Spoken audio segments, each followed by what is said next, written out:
Good morning. Good morning. Is there any way we can, Arvind, are you going to go do the banks of light there? I think with a lot of the photos today, you'll find that many of the speakers have some really great photos that we want to see detail on. And hopefully we can point things out. And please, if you can't see something or if it's not communicated well at all, just wave and let me know. Okay? Thank you. So maybe first, did everybody get the 2 pages of handouts that were kind of late and not in the packet, but they were definitely trying to help stuff them in the packet? There's a plant list. They're in the packet. They're in the packet. Excellent. Thank you so much. And then the short list of reference materials. How many people here are totally new to gardening? New to gardening. Excellent, excellent. Is there anyone here who does not yet have a native plant in their garden? Excellent. And is there anybody here who's a student who's taking classes at Foothill? Excellent. Yeah, if you haven't had a chance, there's so many good ad hoc classes as well through the horticulture program. It's a wonderful program. I am really glad that I did it and certified from here. Then I'm going to be talking about creating the conceptual plan and design for your garden. Sometimes we don't know where to begin. It's sometimes a daunting aspect. We've been looking at that front or backyard or those weeds or that lawn for years or for months, and we just want to do something about it, but we're so busy, and also we don't know what to do about it. So we'll start off by dreaming. And then throughout the day, you'll get many more nuts and bolts where you can actually walk away today and accomplish even one little thing. And I think you'll be very happy. It's a lot of fun. You'll get the bug probably and just continue it on.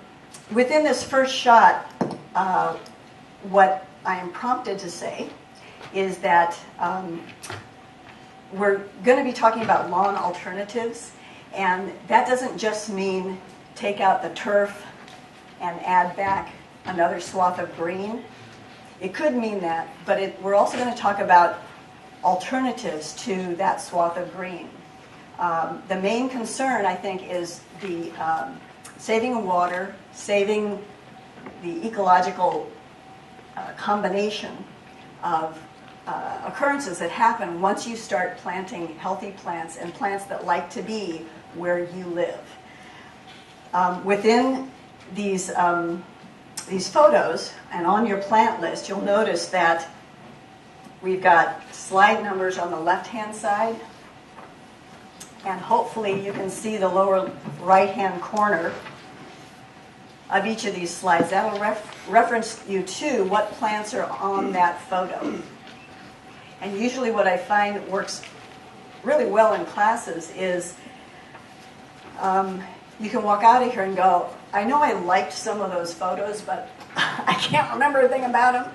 But this will at least allow you to scribble over in the right-hand side comment of, I like that combination of plants. So when you go to the native plant sale or you go to a nursery and you say, you know, I'd like to get these 3 plants or these 4 plants, you at least have, you may not be able to pull up the picture right away in your brain, but at least you know that you liked that combination, and that, because of what we're going to talk about today, that it may fit well in your sunny location or on your slope or in your part sun, part shade location. So please scribble as much as you like. Also, a brief comment about the second column, which is the botanical name.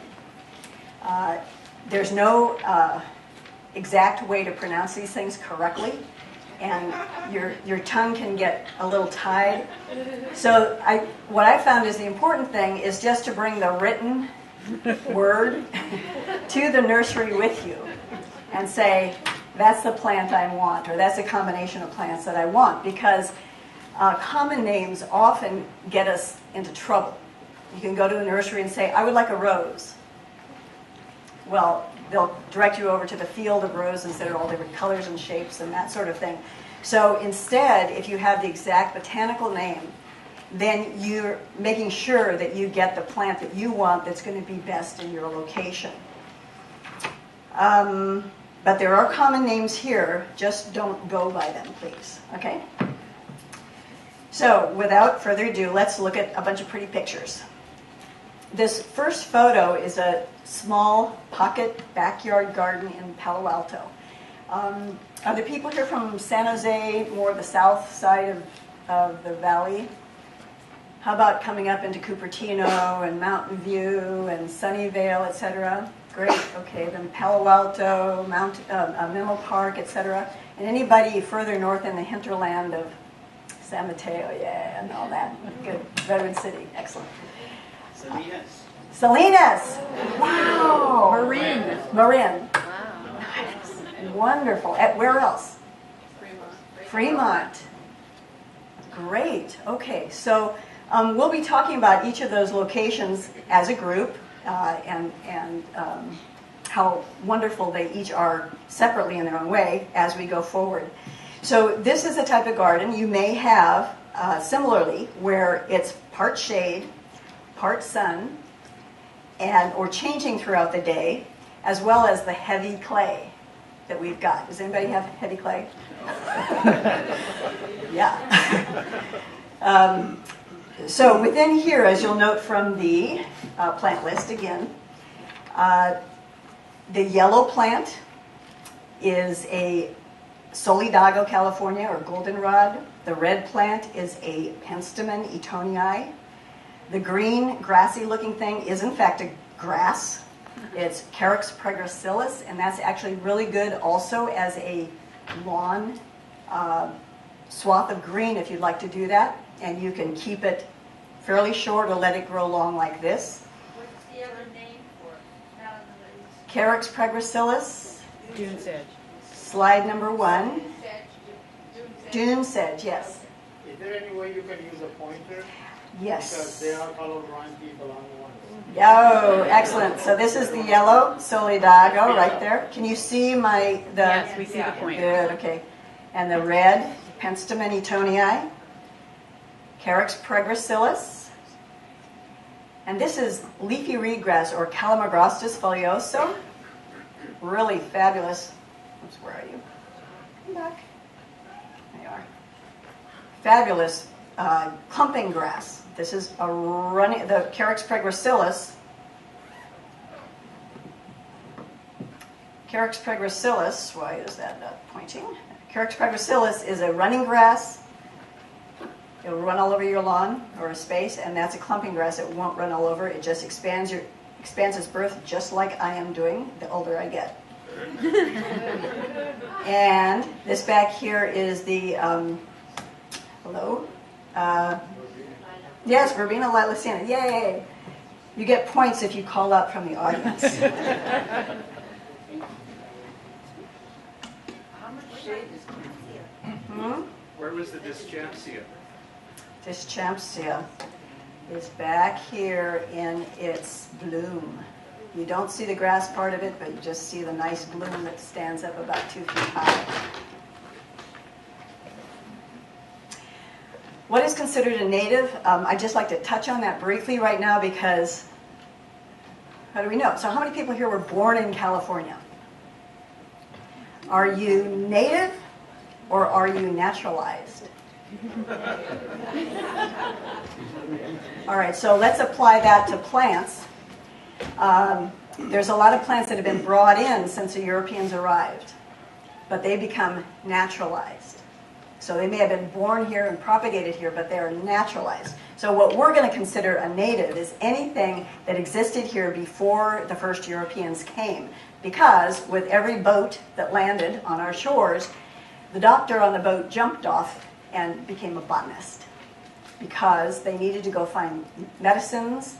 A lot of research would be brought back to Europe in those days for the interest of botany, but also for the interest of medicinal purposes. In California, sometimes it's been called the island of California because it's so unique in how it's structured. geologically and climatically. In California, Floristic province, there are over 7,000 native plants here that were here before Europeans, and over 1/3 of which are endemic, or they exist only in California. For instance, this beautiful white blooming plant, Carpentaria californica, that only exists in a certain part of California called Carpentaria. So, but it is so wonderful in the garden that we're not going to lose it per se as far as it being endangered. Maybe some of the local species or the local collections are endangered because of human use or human spread, but it's really available in the nursery, and it's tons of fun to have in the garden. It can get about this high, but I like to keep mine about 2.5 or 3 feet high so that they stay green at the bottom. Sometimes they get a little bit leggy at the top. What is so special about using California native plants for California gardens? I don't know if you can see up there, there's little red swaths on the west coast of California, west coast of North America, the southwest coast of South America, certain parts of the Mediterranean region, the southwest tip of Africa, and the southwest coast of Australia. Those are only 5 places, the only 5 places in the world who have our type of climate, the summer dry, short, wet winters. And because of that, as well as where they're situated with the turn of the earth, it creates habitats and climates where certain plants grew up naturally and decided to stay here. So by choosing those kind of California native plants for your garden, it's like, we're at home, we like it, and your garden will be really a pleasure to both experience as well as to take care of. Yeah. So let's make it easier on ourselves, especially with the fact that so many of us are so busy nowadays, to choose these plants so you're gardening where you are. For instance, if you're, well, this can be, it doesn't have to be San Jose, but this is a beautiful example of a lawn, basically, and more grasses designed by Stephanie Morris, a really great local designer, landscape architect. This part, the low part, this whole section here, I believe it's Festuca rubra that she used. I'll need to check with her. I have that in notes, but I don't know where my notes are. But that's a good low running grass that can cover the whole area, and it's nice to keep a little long because it's fluffy. And then over here, it doesn't like to respond to me. Okay. Over here, this longer grass, there's a whole batch of California fescue or Festuca californica. And the rubra gets about this high. The californica greenery gets this high. The leaves of grass get about this high. But then the awns, the stalks of the beautiful light awns get higher, and they're spring bloomers. And this is a really wonderful combination where you don't, if you have a lawn, you can keep some lawn, native, but you can also make it even more interesting by adding more grasses that are different and create drama, or to create planting beds around it. Be creative that way so that it's not only is it more interesting, but it's more interesting for you, but it's also more interesting for a lot of the wonderful birds and bees and butterflies that are attracted to a healthy mix of plantings. The middle slide is a Palo Alto garden, again with good clay, and the tall yellow bush is a lupin. The yellow lupin, Lupinus arboreus. And the lower yellow is Encelia californica, one of the many, many sunflowers of California native plants. The arboreus here is actually about as tall as I am, and the Encelia can get about this high, and I like to keep that a little bit cut back too because it also gets a little leggy, but it'll bloom and bloom and bloom and just be a great sunflower effect in your garden. And then the far right-hand side is right here on Foothill Campus Native Hill, the top plant, which is blue, and it smells so nice. Well, some people say it smells like bubblegum, but it's a very sweet smell. Both the foliage as well as the flowers are fragrant. And then right below it is a species of monkey flower, or mimulus. I don't know what species it is. It's probably a cultivar because it's got yellow as well as red in it. But it's a great color combination. What you can do sometimes with colors too is get yourself a color wheel, and you'll notice that complementary colors, one color on one side of the wheel, one color on the other side, those are always advised to be able to be put together because they complement each other. They go well together. So this, out here sometime on this very dry hill here on campus, this is a wonderful combination of bluish purple with orange and yellow.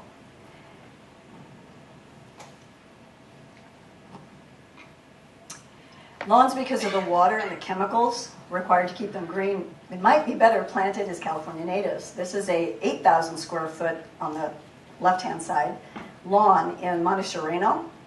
The family had put this in because they have 2 boys, and they said, well, we have boys, and we need them to play football, and so therefore we need an 8,000 square foot lawn. But what happened is they never ended up playing on it because they would go to soccer games, they would go to art classes, they would go here and there and always be driving off their property to raise their kids. So instead they thought, well, let's see what we can do. The water bill was over $800 a month at that time. That was back in 2006. So we swapped it out for basically a California native park. But sometimes you have an area that it's like too big. I can't figure out how to design this. I can't figure out what to do. So what sometimes is a good idea to do is take it in pockets, take it in sections. And you can use this as an example. The plants are too far away to see what they are, but in each of those sections, it was a grouping of plants that looked well together. And there were other repetitions throughout the whole site so that they complemented each other. But that way it was easy to break down and grok the whole thing. That dates me, doesn't it? Yeah. If you plant native plants, beneficial wildlife will come, just naturally. There's a riot of fun in gardens of California native plants because these are very much close-up photos of these plants. I don't know the exact species of them, species of them, but definitely the epilobium or the California fuchsia. Hummingbirds like it with their beak. They can sip the nectar easily. The asters are very easy for the butterflies to light on. And the ceanothus bumblebees, if you ever notice, they get on one of those blossoms and they boogie-woogie just amazingly while they're collecting all the pollen and getting the nectar as well. So whether your space is small or large, either way, it doesn't matter. Sometimes you just have a little pocket that either you only have time to deal with that or you're kind of afraid, what the heck am I going to do? What if I make a mistake? You can try little spaces as well. Or if you have a large space, you can start small and start working your way throughout the space. Either way, you can do it. You want to start by writing out your wishes, your wish list. A sample design, what's called a design program, but you could call it a wish list. This is an example of what these homeowners wanted, is increased privacy screening from the busy street, better screening from neighbors on either side. In fact, on the left side of this photo, their next door neighbor is the Redwood City YMCA. They want to include native plants to create habitat for wildlife, a garden designed to complement the style of the house, a great little post-war home with those great grids and interesting things that were very interesting in those days, and they're still interesting. Include water feature if possible, keep width of driveway for ease of entering and exiting cars. The width of the driveway, meaning the white part, that red part right there is concrete, and we certainly didn't need that extra width. Do not use plants that will block view to street while exiting the driveway. Make sure parking strip, that's the part right along the street, is designed for safety so that when people going to the YMCA step out of the car, they neither trip nor step on the new plants. And finally, keep the lemon. There's a lemon in the yard, a magnolia tree is on the other side, and reuse any concrete available. Oftentimes we have plants in our yard that we really don't want to get rid of. We love our rose, or we really like our Mayor lemon and that sort of thing. And you can combine the two of them as long as the conditions are good. So and take before photos. It's really fun down the years to look at the photos that you've done of what it looked like beforehand, and then throughout the succession as the garden grows. And take after photos throughout the seasons as well as throughout the years. So this was the first spring on the left-hand side, the first spring in this garden. The first summer is the center photo. And I don't have any photos after that. I haven't had time to go by and take them. But the homeowner also likes to take photos, and so he had the time to sit in the front window and wait for the birds to come to the bird bath.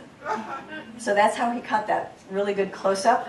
And definitely it's a riot of birds that come to that nice little shallow bird bath. It's a disappearing fountain.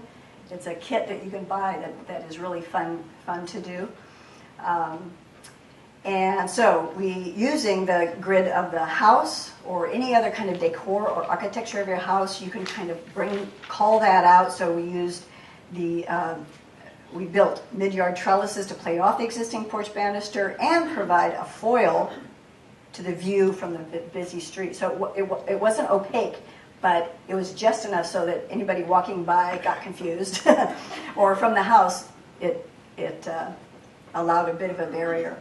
And then a welcoming entry in the center with the repurposed concrete. So we busted up that concrete and used it within that little walkway that was from the front door to the side yard, and then played with the color of that's Epilobium canum, Everett's Choice, the orange California fuchsia that blooms in the summer and late fall, and late summer and into the fall now. And then the water feature can be viewed from the living room but screened from the street by the new trellises. So you want to then discover potentials and constraints of your site. First, measure the area that you want to design and note existing conditions and features. So as you notice from the photo, this is a property on the hillside in San Carlos. There are power lines above, so be careful what kind of trees you choose. There is obviously a lawn that is useless. And there's existing brick that we don't want to take up because it would be too expensive, so let's just complement the brick within whatever else we put in, et cetera, et cetera. Those kind of things. You'll notice it's hot sun here, and the sun totally bakes this backyard, as well as the wind that comes over the hills in San Carlos. If you know the area, it can get pretty fierce. So wind and hot sun was a big challenge. So remember this photo, because several photos down the road here, we're going to see the same property. And let's take a visual photograph of this photo as you see it now. So make multiple copies of the base map that you draw, and then you can play with it with the different copies. You can draw all over, scribble on that one, and scribble on that one, and throw out this one, or change and converge everything, and you can come up with some sort of idea of what you want, both in what's called hardscape, the pathways and water features or that sort of thing, trellises, and also then play with your planting beds or your lawn area. And you want to analyze and evaluate your site for any neighborhood issues, city codes or ordinances, the sun conditions, the winds, the drainage, soil, utilities, views, problems, potentials, you name it. Walk around your garden and go out and walk around it again, and then go out and sit in it, and then go out, make sure you have a pad of paper with you, and get a feel for what the conditions are out there. Because then, as you're getting to know your plants, or deciding where you want your trellis or where you want this other kind of feature, then you know that, okay, this will go here because the sun is hot, or this will go okay here because it's part sun, part shade, etc. So, you know, there have been a lot of books written on design theory, and I go to sleep whenever I start reading those things because, anyway, it's like getting into the human brain. So these are the three that I like most. First of all, order, the overall visual structure of the design. Number two, the unity, or the visual relationship among individual elements. Number three, the rhythm, or the flow, the pace, the movement that you feel by being in that space. So here's an example at the Santa Barbara Botanic Garden. And if you've never gone, you can find this little pocket back in one of the back areas of the garden. And I feel this is a fine example of a naturalistic style, but that contains all three of these key elements. First of all, the order, or the overall visual structure. You feel like it's a room. It's a space that belongs to itself. The unity, the visual relationship among individual elements. First of all, don't you just want to go sit on that bench and relax? Well, then you've got this great evergreen Arctostaphylos. I don't know what kind it is, but it's kind of like got your back. So you're not afraid that somebody's going to run over the hill and jump on you, or, you know, it creates a sound barrier as well. And then you're sitting on that bench. Sitting on the bench. Low battery. Why don't we switch Use to the handheld mic, maybe. this?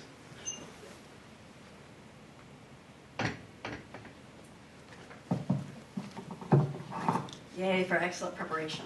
Thank you very, very much. So then if you want to sit on the bench, then you know you're going to get a really nice view. First of all, you've got views flanking you of these awesome flowers that are just happy as anything. It's springtime, they're blooming, they're waving in the wind. You'll notice I hope you can see it. Yeah, these awns right here, they are part of our state grass, or they're the awns of our state grass called Nacella pulchra, or purple needle grass. It's a spring bloomer, obviously. And it's a really nice plant to use in your garden. It will reseed itself, but it's easy to pull out if you catch the little seedlings when they're new. But the awns are just beautiful, and in one of the very last slides we'll see almost a whole backyard of this in the summertime, which the homeowner decided to just let it go to seed. And it worked out really beautifully. So within this photo, you know the yellow poppies or orange poppies. The blue plants right here are what are called blue-eyed grass. They're not a grass at all. They're of the iris family. But they're a very prolific and wonderfully enjoyable spring wildflower. And then just a combination of other ones, probably an Artemisia. I did not put it on your list because I'm not sure that's what it is, but there's different colorations of both wildflowers and perennials that you can use to create this kind of wildflower seeding area. Then the rhythm, the flow, the pace, the movement. First of all, you want to go, it beckons you to go sit up on that bench. And it beckons you to be part of the waving flowers. This whole package, I think, again, speaks to each of these aspects. Then you want to plan for your hardscape before you start doing your plants, if possible. Maybe you want to put in a water feature, whether it's a fountain or whether it's naturalistic. It's hard to tell, but this is a little pond with a liner in it, and all the plantings around it like the moisture that if there is a leak in the pond, then they will be very happy. The plant with the red flower here, it's a large bush and it's deciduous, which means it will lose its leaves in the winter, but it's Calycanthus occidentalis, the spice bush, and right behind it, it's hard to tell the gradations of things, but this is a Cornoceracea, Cericera, how do you say it? The red twig dogwood. So in the wintertime, when it loses its leaves, its arching branches are red. And then there's other items in here too, though, that I didn't call out. But those are good plants that like a little bit more water or can take more water. The middle photo is a garden in Palo Alto that we totally removed the lawn in front, but we wanted to keep, or the homeowner wanted to keep, the structure of the walkway. As you see the brick walkway there. So you might want to keep some of your existing situations, both for looks as well as for cost. But to make those decisions ahead of time is important. Otherwise, if you put plants in and then you decide to do your hardscape, chances are you're going to trample all over your new plantings. So this meadow, if you will, is a whole bunch of Dischampsia cespitosa and the more local species that is a clumping grass. And it's got wildflowers in here, but this is very early spring. So all you see is the green Dischampsia. Or within your hardscape, you might want to really highlight some amenities, like this is a compass. It's called something else, but I can't think of what it is. That highlights this little pocket of a patio, and around it, this plant here, it's actually a tree, and it's got leaves that are like a hand. It's called Linothamnus floribundus, subspecies Splenifolius, or the fern leaf ironwood from Catalina Island. Wonderful tree. Wonderful tree.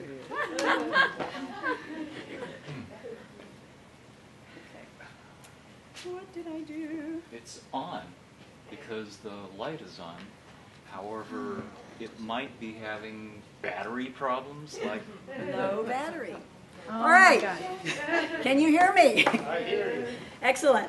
So this tree can get quite large, but it's also very open. And so it's not too dense and it won't overpower you. The other plant here is one of the irises, Iris deglaciana, and it's an evergreen strapping iris, typical, and their blooms are purple. I think we'll see them in some other photos. So that's part of the hug of the patio. The other parts of the hug, of course, are the poppies, and then the blue over here is a penstemon heterophilus, or foothill penstemon. Also a nice spring-blooming, low-growing planting bed plant. It also can have blooms in the summer as well.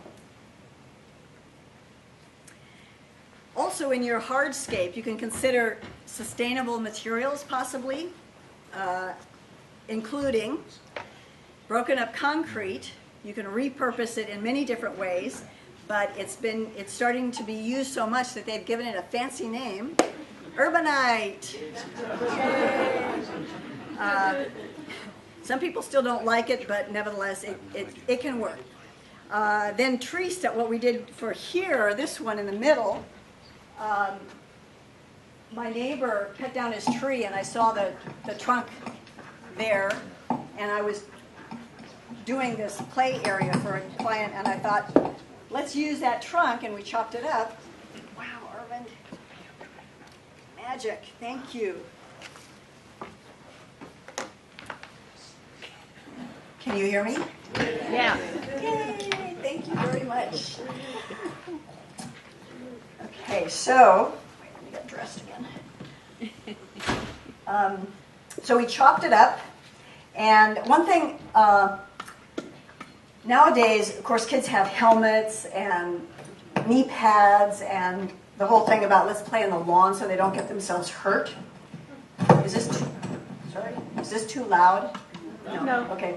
But I remember growing up, and maybe some of you do too, where I got kicked out of the house and we went and we played in the gullies and the backyard and poison oak and all that kind of stuff.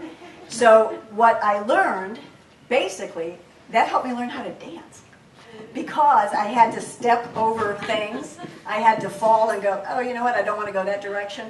So in a certain sense, you can create a child's play area if you're interested in doing that, or you want to do that for your kids, so that they can not only exercise their large and small motor skills, but they also learn how to smell the flowers, how to feel the flowers, how to feel the breeze and watch the birds, etc. It's really a wonderful experience.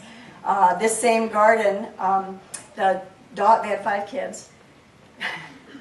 The two daughters would go out and play, and we would keep finding little fairy animals, or not animals, fairy caricatures set up in a little, anyway. And then one of the sons helps maintain this garden. It's really fun.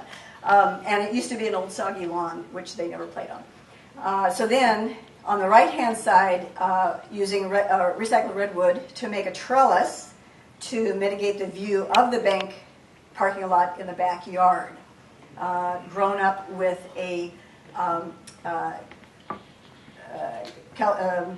hello, slide number 13. This is Calistegia purpurata, one of the California morning glories. This is Achillea millefolium, one of the many selections of yarrow. Yarrow is actually found not only in California but around the northern hemisphere. And the true native one here is white and taller, but there's been so many combinations of them and hybridizations, but they're fun to use. Lepidopteronia fragrans, it's hard to see the beauty of that here except for the tall arching aspect, but they have wonderful fragrance. They're in the mint family, but they don't run all over your garden. And the blossoms are beautiful pale purple, sometimes whitish. Peggy? Yes? Before you leave this slide, what is on top of those stumps? Okay, nothing. We chopped them and sanded them and beveled them. Oh, okay. So that if someone fell off, which they did, they wouldn't slice their throat or something on the edge of the... yeah, you still have to make it safe, but anyway. Thank you. Yes. Oh, and we planted them in concrete feet so that, down about this far, so that they wouldn't topple or shake. All right, so plant selection. Where do I begin? Oh my God, there's over 7,000 California native plants. Where do I begin? So they're obviously not all available in the horticultural trade. But also, how do I choose? First of all, you've heard this phrase, right plant, right place. I'm looking at the clock up there to make sure I stay on time here. That's basically conventional wisdom. I don't know where it came from. Bloom where you're planted. I don't know where that came from, but I have a little refrigerator magnet of Mary Englebright's. And then the last one, do or do not, there is no try. Obviously, that's Yoda. But so the first one, right plant, right place, actually is I have sun, heat, lousy soil, wind. What kind of plants can are okay in that kind of situation. Or I've got complete deep shade and it's soggy here. What the heck do I do? So getting to know the plants step by step, and within this handout that is short lists of things, this is fun to explore, fun to get acquainted with a lot of these websites and books and nurseries, and also probably out there on the book sale table. If you don't have a book on native plants yet, this is probably the best one so far of getting started. There's a good number of books out there, including the ones from our additional speakers today, that will give you lots of great information. This is almost the beginning of a Sunset Western Garden book for California native plants. It can give you descriptions and sizes and those sort of things, and photos as well. So if you don't have this yet, I highly recommend buying it for your library. The name is California Native Plants for the Garden. California. Ingrid Grave does have it out on the table there. Yeah, it's out there. The chapter has it out. Yes, does. Excellent. Have it, just Okay. to confirm. And And she'll know which one that. Great. If you just say that, if you just describe the book that has the collection of plants and all the photos, she'll know which one you're talking about. Another good thing about this book I found that makes it easy to find in bookstores or on tables is it's the only one I've seen that has a full page photo, full cover photo of blue-eyed grass. Very few books have such a wash, such a, yeah. So like the authors, there's 3 of them. First last name is Bornstein, Frost, and O'Brien. And I'll leave this up here for the break if you want to come look at it, just to get confirmation. Okay, then bloom where you're planted. Basically the same thing. Is find plants that like to bloom in the conditions in your garden. And then the last one, the reason I put that in there, I was also thinking of putting in No Fear by some surf company. But anyway, sometimes we hesitate. And there is no right or wrong. Sometimes you read exactly the conditions and you go, oh, I have those conditions, and you put the plant in and it dies. And that's okay. Because these are alive. And your conditions can change that you weren't even aware of.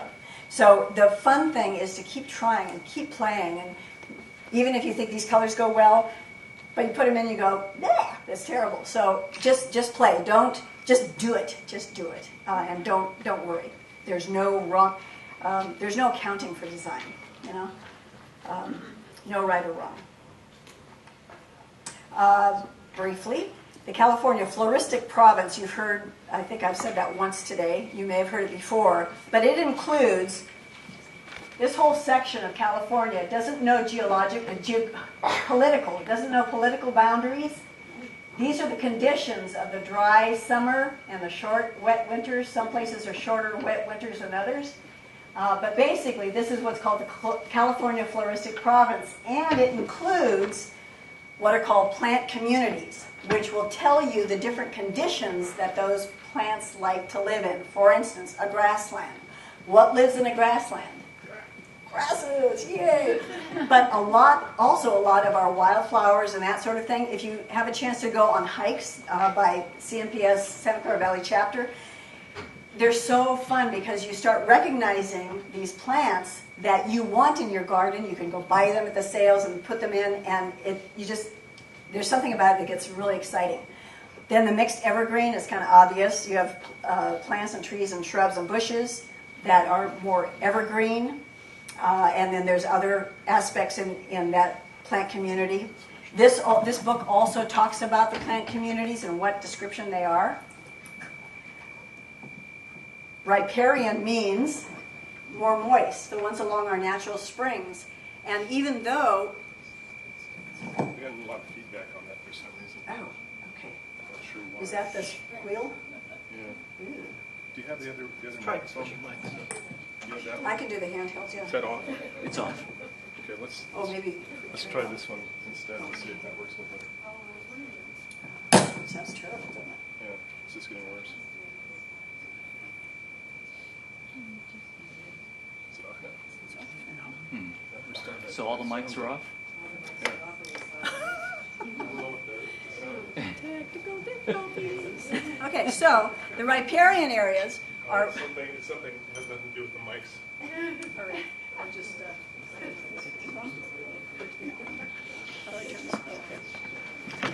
Okay.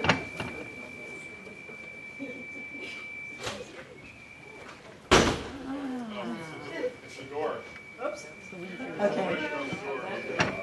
So riparian is the area that is more moist. There are natural springs in the area, and San Mateo County actually has a lot of natural springs. Santa Clara County has more groundwater coming up. But those are the kind of plant you can choose the kind of plants around either your man-made water feature or in a soggy area of your lawn of your property that prefers more of the moisture. Coastal scrub, that's where the dry coastal areas, but we also have scrub within, like over this side of the hill as well. And the chaparral actually is the more dense, hot, strong plants that that have the thicker leaves. But you can mix and match these two in your garden. One of the main concerns with CNPS, and this is part of the process of learning this, is that if you live very close, 5 miles, 10 miles, to a wildlands area, for instance, we're close by the hills here, and there's certain plants that if we plant them in our gardens here, that the birds and the wind, etc., can carry seeds and they can hybridize with other plants that are endangered. And so it's something to get to know about. It's something to learn about and plant accordingly. It's hard to be really strict, but just to be aware to be careful or be concerned. If you're in the center of San Jose or in the center of a lot of urban areas, it's a little bit harder for that kind of thing to happen. You can see by this map that there are these dark green areas. These are actually fingers of what's called the Vancouverian Floristic Province, and that includes the redwoods and conifers that go up through Oregon, Washington, etc. And we see it in the Santa Cruz Mountains, etc. It's a really natural situation, but they're fingered. All of these communities, there's no border where it cuts off. They all can go into each other. The greenery on this side are the Sierras, obviously, so it's that's a different area. What am I doing? Too many things in my hand. Okay, so to begin starting to choose the plants. Well, within this next section, what I like to do is include debunking some of the native plant legends. Number one, I've heard people say, I don't want brown sticks in my garden. So here's a lovely natural garden, native garden. Actually, it's got a lot of invasives too, but up at Windy Hill Preserve, in September, which would understandably, there's been no rain since May. So of course, if I were up on the hills there, standing out in the sun, receiving no water for 4 months, I would look probably very much like that. So naturally in our gardens, it depends on who you are, what you like, but this is probably what people are thinking when they're concerned about brown sticks or California native plants being brown sticks. So instead, in your garden, I can't believe there are still blooms even after a dry summer. So same month in a San Carlos Hills garden. And you remember that photo that I said, please remember, because we'll see it that plot again? Well, it was a piece of lawn in the back that was dying quickly, and there were power lines over the top, etc. So this is the same place, exactly the same place. Here's the brick patio. It goes like that. So where the lawn was, this is what we created. And within here, the plants that are fun. This is the homeowner is a docent at Edgewood Preserve, and so she was very familiar with the chaparral plant community because she's walked the woods so much with those, and so she wanted that kind of combination, and she had the heat to do it. So here is the Eriogonum fasciculatum, the California buckwheat. We've got the California grape that is actually a mix with a wine grape. It's Vitis californica mixed with a vinifera. So that it's called Rogers Red. What happens in the fall is that whole trellis area that blocks the neighbor's backyard turns burgundy and orange and red, and it's really dynamic. And then what other plants did I put on here? About 16. And Artemisia californica. That's the grayish one right here. So you can get some interesting color combinations that give a lot of drama. And again, your hardscape, you can pick something that makes you want to go out, not just stay where this camera shot is taken, but you actually want to go out and sit in that little lean-to. Okay, California plant legend number 2. I want native plants because they require no water and no maintenance. Well, obviously that can never be true because plants are alive. And in a garden, if you want a garden that's however you want it, you're going to try to tend it, or you're going to want to tend it. So as an example of something that could happen is this photo here, unattended iris, juncus, and strawberries. And of course they look like brown sticks. So the truth is that appropriate supplemental water and seasonal care will ensure an absolutely beautiful native garden throughout the seasons for years to come. So this photo on the right is on a hillside in Hillsborough. And these plants,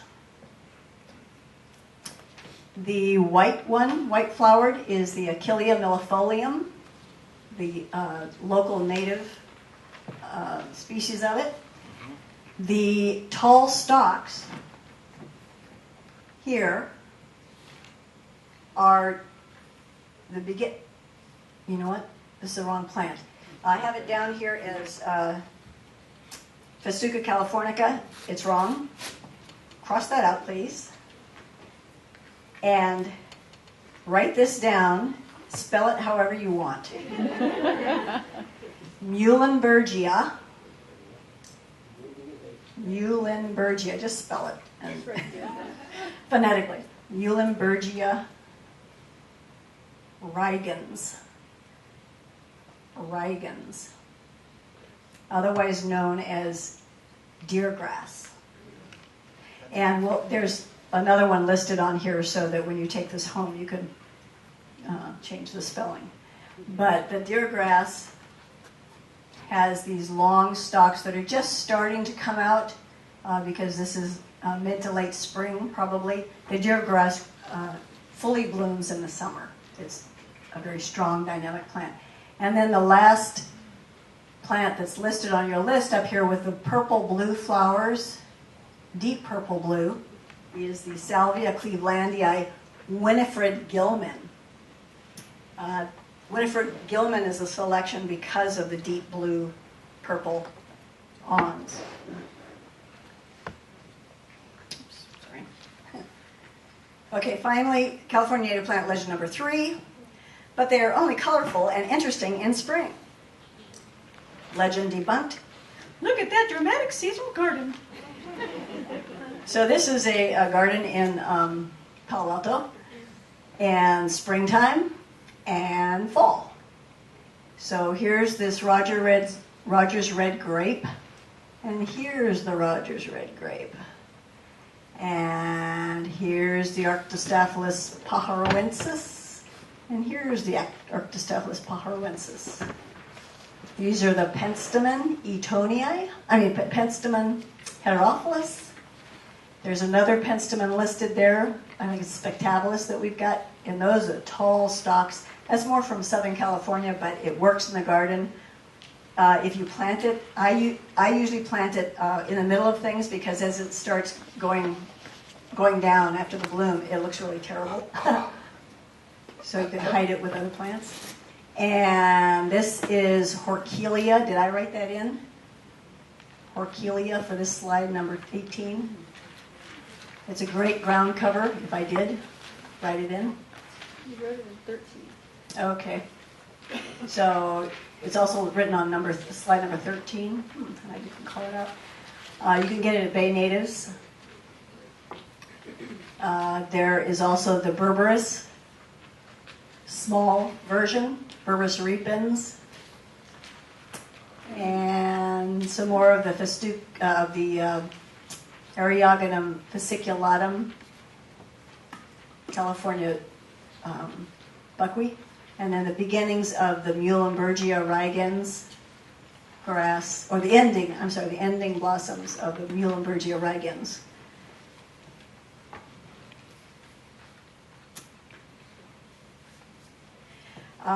Pull out your wish list and your site assessment to check the site conditions against the plant needs. Check them again and again. Check your soil, check sun or shade, check your location. The photo on the right-hand side is a little garden in San Francisco backyard.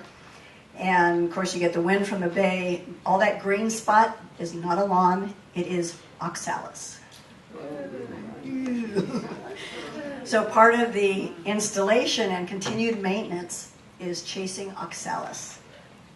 It's getting better, but it's a definite process. Just for reference, on slide number 20, it's a list of good clay-tolerant plants. From the left side to the right, the left one in fall is the Cerces occidentalis, or the red California red or western redbud. That's the fall colors. The red berried one is, of course, our wonderful toyon, or Heteromeles arbutifolia, during Christmas time. And then the one with the big white flower, this is a plant you don't want to plant if you have kids or animals because it's poisonous. But if you don't have kids or animals, it's a fabulous big plant. The flower is about 6 inches across, and it really attracts wildlife or bugs. And the yellow plant, the white one, Datura wrightii. Datura wrightii. The yellow plant is a Madia, or it's called a tarweed, Madia elegans, elegant Madia.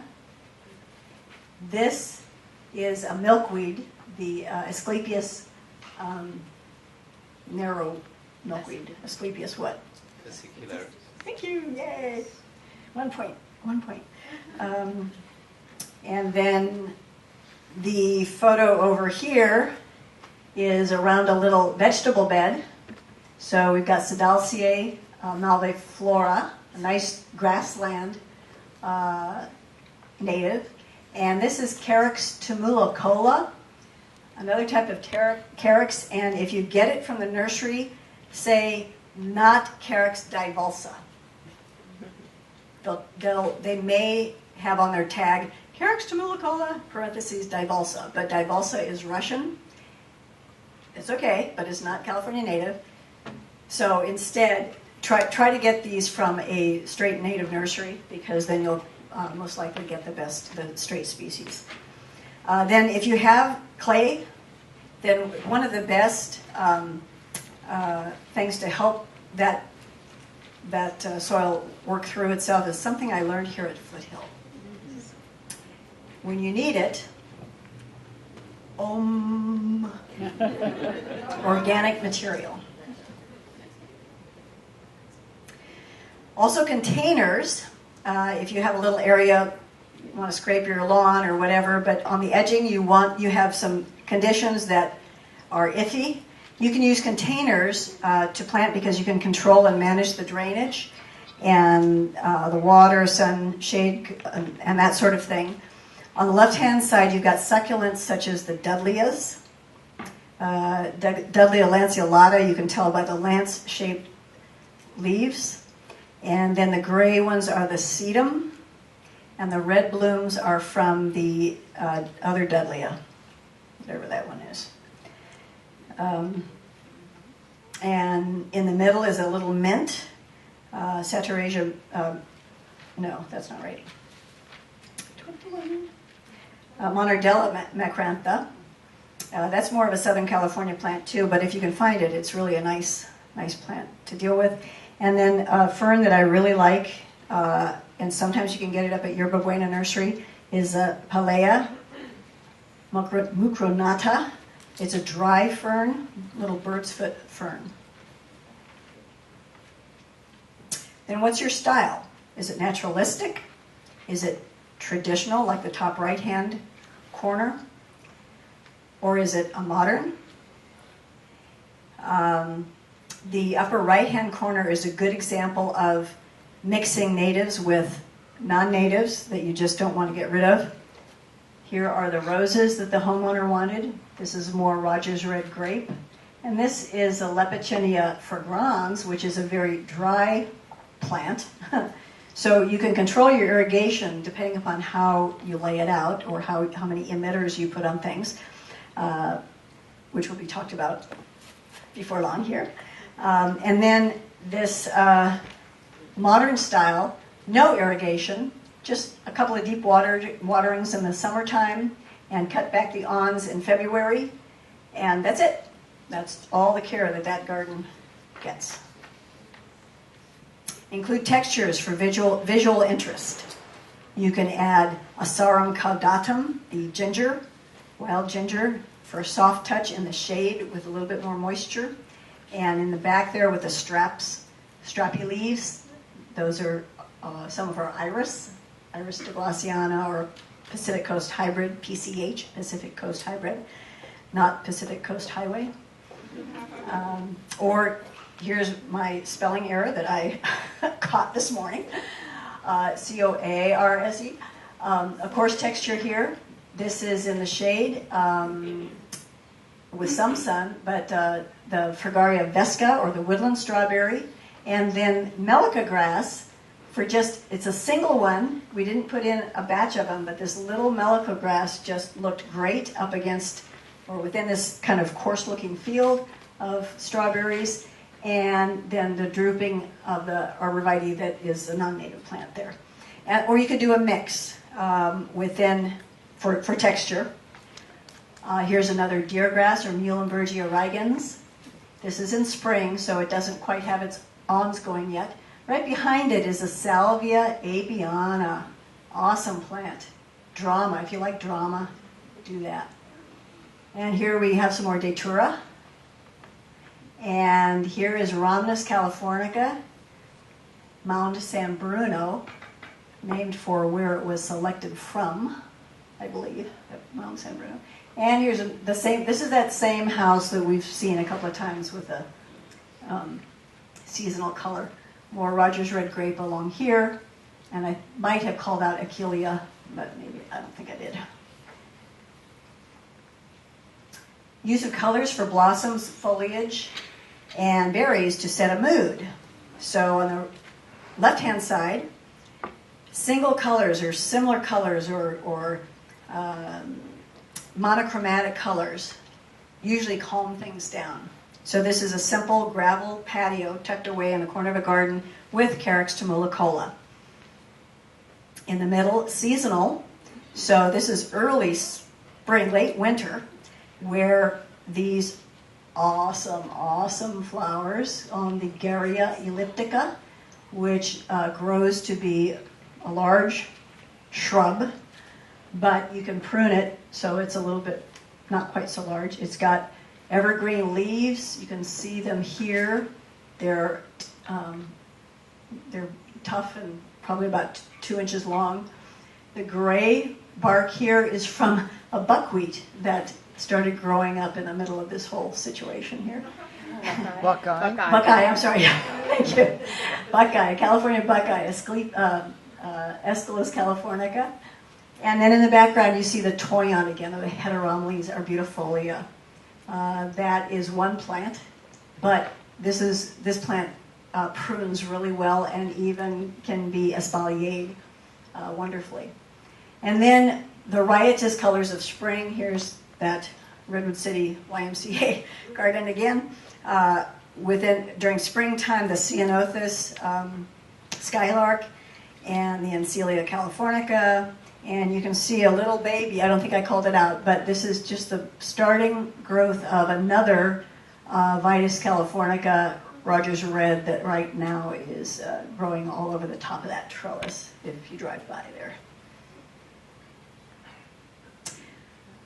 A garden is never done, and it provides never-ending pleasure. Here is the garden on the left-hand side. I mentioned that the California state grass, Nacella pulchra, this is late August. The homeowner wanted it to go to seed, and there it is, and it's just fine.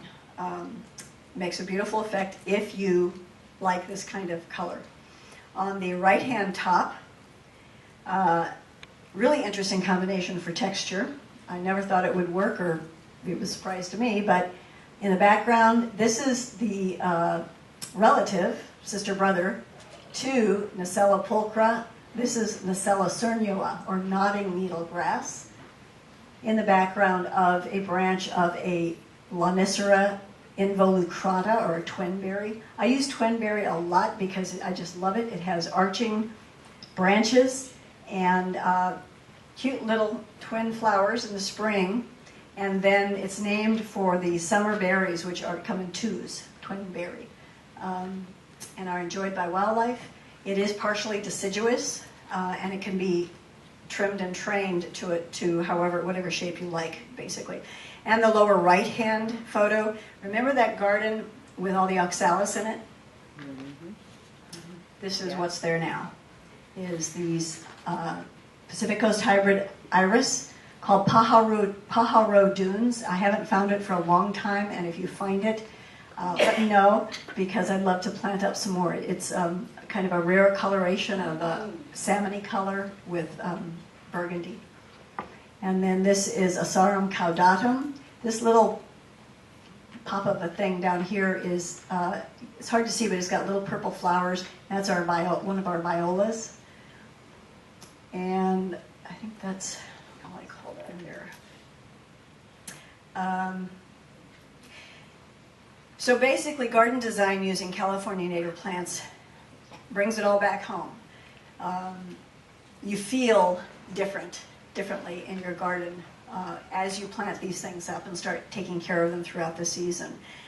There's a long list here of what's in this garden, and I'll go through it fairly quickly. This is Heuchera maxima, coral bells that are from Catalina Islands, or the islands of California. Here's some more ginger, Asarum caudatum. Some more iris, not in bloom. This is the Saturasia douglassiana, or the yerba buena, which San Francisco was originally named after since there was so much of it here. It's a wonderful ground cover that has a wonderful mint smell, and you can actually make tea with it. This is Fragaria vesca, a woodland strawberry. This is the little tiny, starting to grow California redbud, Circes occidentalis, with just some of the blooms left over. And these more striking things are the Juncus, I forget if it's patens or effusus. Anyway, so this is just a welcoming entry, hopefully, to the front door. So thank you very much. I think we've got about 5 minutes for questions. Yes? I just wondered why deer grass is called, what its relation to deer is. I have no idea, but definitely deer do not eat or munch it. Oh. They lie down in it. They lie down in it. Oh dear. No, bed grass. It's okay. They just make a little nest. They don't destroy it. They don't destroy it. Okay, good. So the photo of that modernistic garden you saw, those deer grass, there was tons of deer in the hills there. And they did not bother that, but that's because they had other things to bother. So they did not lie down in those. It's not a problem. It's not a problem. So that's a great, thank you. Yes, I notice you're using Discampsia escutiformis. yes. I find it needs a whole lot of water, and I'm wondering how you get it to grow in those The dry, in those sunny sites. right, okay. So what, Repeat the question. oh, Question was? good, the question was, thank you very much. So he mentioned that I use a lot of Discampsia cespitosa subspecies hulsiformis, the more local one, and that he notices that it tends to take a lot of water. So how do we keep it from browning out too much in some of these dry sites? It's very difficult. In fact, I find that I usually get more than, say I want 3 of them. I usually buy about 5 of them, because I also find that some of the plants, some of the specific containers, right, those selections, they die out. They don't respond, but others will stay fine. So I have to catch the water right away. I have to get them established right away. So I find that they require more water in the first year, throughout the first year. And then they don't conk out on me. Yes? Would you say that most of the garden installations that you showed today, do they have irrigation systems? Are they hand watered? And with either of those, how often would they be watered? Sure. Okay, so the question was, with most of the, or all of the gardens here, were they all on irrigation? Were there some that were hand watered? And then what is the frequency? How much is that situation? Almost all of them are irrigated either by drip or by subsurface. Some of them have overspray if they are grasses. And it depends on the conditions. And I know Sherry will be talking about this because there's a whole science to that. So I'll let her do that part. The one with those 3 deer grass was the only one that was not irrigated.